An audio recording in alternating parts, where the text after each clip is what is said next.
Hello, must readers. I'm Erin Popelka. I curate must read fiction, a place for people who know that life is better with a novel in hand. And I am so excited to be here today with author Jenni L. Walsh. Jenni, welcome to Must Read Fiction.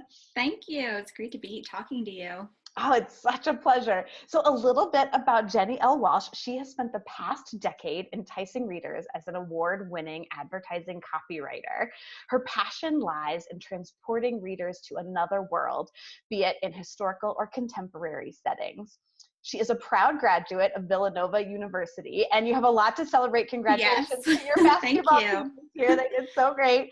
And she lives in the Philly suburbs with her husband, daughter, son, and new boo.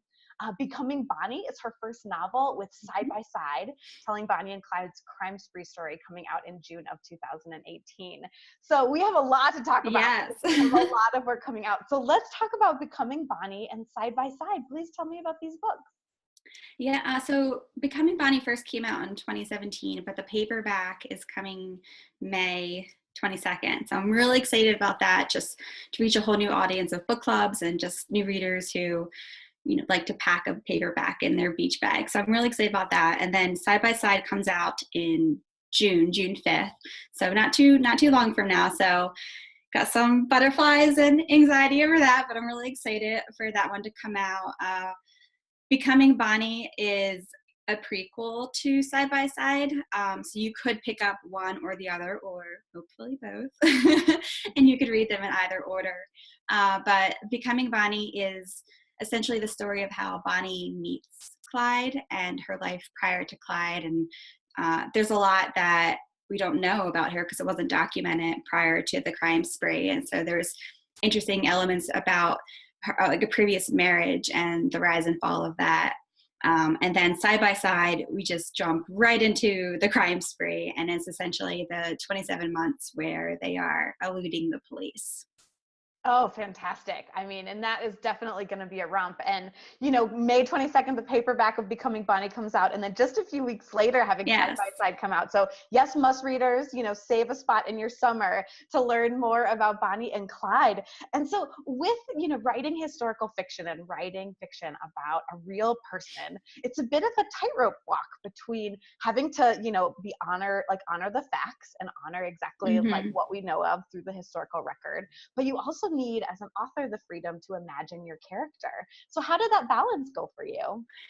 It was two different approaches with the two different books, actually, because Side by Side, since it's the crime spree and it's pretty well documented, I was able to stick very, very close to the truth. And anyone who has seen the film, the 1967 film, great film, very entertaining. I mean, it won a lot of awards, but it is very far from the truth. So that was my reality of the crime spree and their interactions and what they experienced. So I was really surprised when I started researching that it was a lot deeper and more complex. And in my mind, they were a little bit more driven than what was dictated in the film. So it was very fun to bring into life. It seems weird to say the word fun in relation to Bonnie and Clyde, but it was, I guess, fun to be enlightened by their true story. So Side by Side really does stick to the facts, whereas with Becoming Bonnie, we don't really know too much about her life prior to the crime spree, since, I mean, why was it documented? Like, there was no real reason. So I try to focus on the things that I did know about her. Like, she was married before. She was a middle child. Her father died when she was young.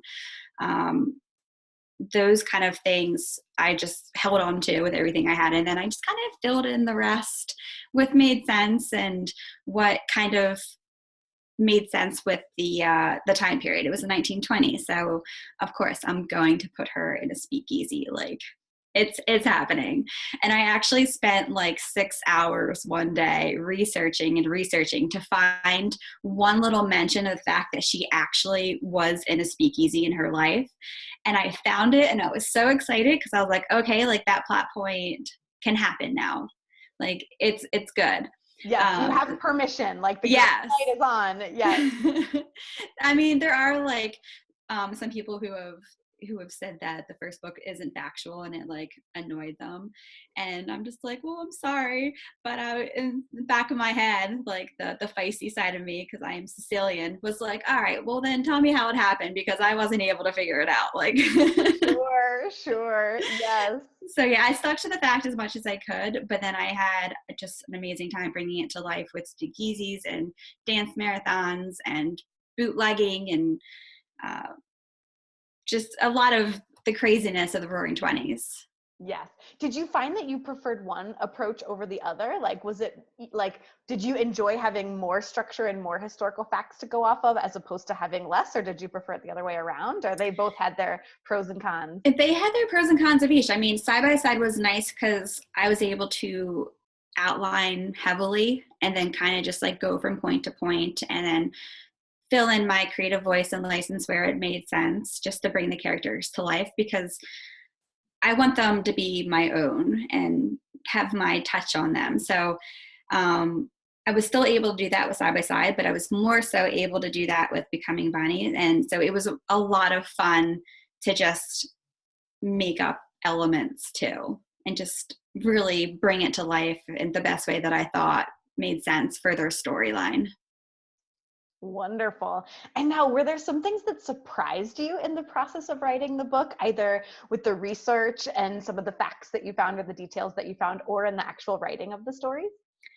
I think Bonnie and Clyde just surprised me in general. Like, hands down, they were criminals. They were in the wrong. Like, I'm not over here, promoting what they did.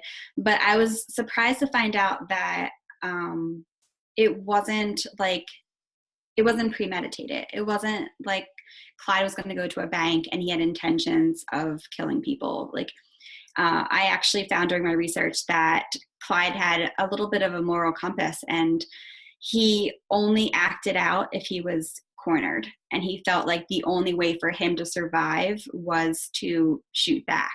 So he actually had a rule that he never shot first.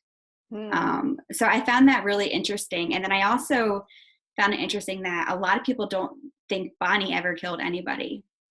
So I think it actually made it a little easier as an author to embrace and humanize these characters, when I'm not like condoning what they did, but I can understand what they did. Yeah. And that's one of the powers of fiction, right? Is that as we settle more into someone else's skin and sort of imagine, like, how could we get to that place? Like, what would it take? There's always stepping stones, right? There's always little pieces along the way that can lead us to that point, right? And I imagine that finding that in the research must have been fascinating.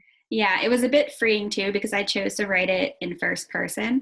So there was times where I was like, okay, this is Bonnie speaking. This is Bonnie acting. It's not me. Like, I'm not doing this. So I had to put on her skin and kind of become her when I was trying to bring these scenes to life. Wonderful. And so I'm going to switch gears just a little bit. So you were a soccer player at Villanova University, and I am also an athlete. So I'm always really curious, like, what did you learn through athletics that informs your writing? Well, I think with athletics, you definitely have to persevere and not give up and fight through a lot of pain. But there's this one thing that my coach said one time, and he advised us to play quickly, not fast. And it's interesting when you stop to think about it, because, I mean, you want to get your book done, you want to get it published, but you also have to do it right. So while the book's coming together, it's like, okay, take your time and do it right. Let the story breathe, let it come together. Because I feel like there's so many times where weeks down the road when I'm writing, an idea comes to me that affects like the beginning of the plot. So I feel like it has to marinate you. So you need to, get it done. You don't want to, I personally don't want to let it run on for years. Like, I'm trying to build a career here, but you also don't want to rush through it. So write quickly, not fast. Yes, that is fantastic advice. And it's interesting because I've been working on a project too that I'm like just completing. And it's interesting to me how many ideas kind of came at the tail Yeah. end too, where I'd be like worried, like, oh my goodness, if this is actually done, then, oh, what about this? Or did I address that enough? And actually got some Yeah. pretty fantastic ideas that came like right up at the end, but had probably been marinating for years. Mm-hmm. Yes. So interesting process, right? How that timeline of like taking your time, giving it the breathing space it needs, Yes, gives everything permission to sort of figure it out on that timeline. definitely. That's great. And so you are so busy. I love it. You are also write for younger readers. So not only Mm-hmm. do you have two books coming out, a paperback version from last year's hardback, and then side by side coming out in June, but you also have a middle grade book coming out in 2019. Is that right? 2019, yes. Yes. So tell me more about that project. So these books are with Scholastic, and it's kind of this like childhood dream to write for them because you're seeing the red bar in the bottom of the book. So it's like a really fun element. When I saw, we don't have the cover yet, but I saw the layouts and I like teared up a little bit. I'm like, there's my name right on top of the red bar. So it was Yeah. like a really fun moment. But these are narrative nonfiction stories, and they are also about real life people. And the books are going to be featuring these real life women who at a young age did these daring acts of perseverance and bravery and overcame something in their life that, was scary. And they're just these brave individuals. So it's the 2-book release. And the first book is about Bethany Hamilton, who had her arm taken off during a shark attack. And then she went on to be this superstar. She actually was just inducted into the Hall of Fame. And then Malala, who, she's like Madonna. She only needs a first name. That's right. That's right. Oh, fantastic. And how do you find that writing for like children or like middle grade readers, how is that different than writing for adults? I found it a little bit more difficult because I felt like I had to be very careful with my word choice and how I was framing things. And I put a little bit more thought into it because I wanted to make sure, like my daughter popped into my mind. I'm like, how would she interpret this? She's only 4, so she's a little too young for them, but one day she'll be reading it. So I just wanted to make sure I was keeping children and their parents in mind. And so I put a little extra care into it. Not that, breeze through my adult books, but I think that mom instinct kicked in. Mm-hmm. Oh, for sure. The protective mama bear thing Yeah. coming into play. Absolutely. Yes. And especially writing about 2 girls who had such traumatic events happen to them Mm-hmm. so early in their lives. And so imagining that moving forward and doing that with even younger readers and trying to figure out how to tell the truth of what happens while also being really careful and protective. And that also must have been a really interesting tightrope. Yeah. Especially like with Bethany being attacked and then Malala being shot. Like Yeah. I wanted to bring those elements to life because it was a big part of the story, but I also wanted to be careful of how I did it, and I don't want it to be a gruesome story. I want it to be uplifting and inspirational. So it's there, and hopefully parents and librarians and teachers will be like, okay, it's done respectfully and tastefully. Fantastic. And so you mentioned your daughter. So you are a mother of 2. And so Yes. how do you balance like parenting and your creative work? Or how do they weave together? I cry a lot. No, I'm just joking. I try to separate the 2 as much as possible. My alarm goes off at 4:30 in the morning. Early. And then my son, he's 2. He's normally up between 6:30 and 7. And then my daughter gets up a little later.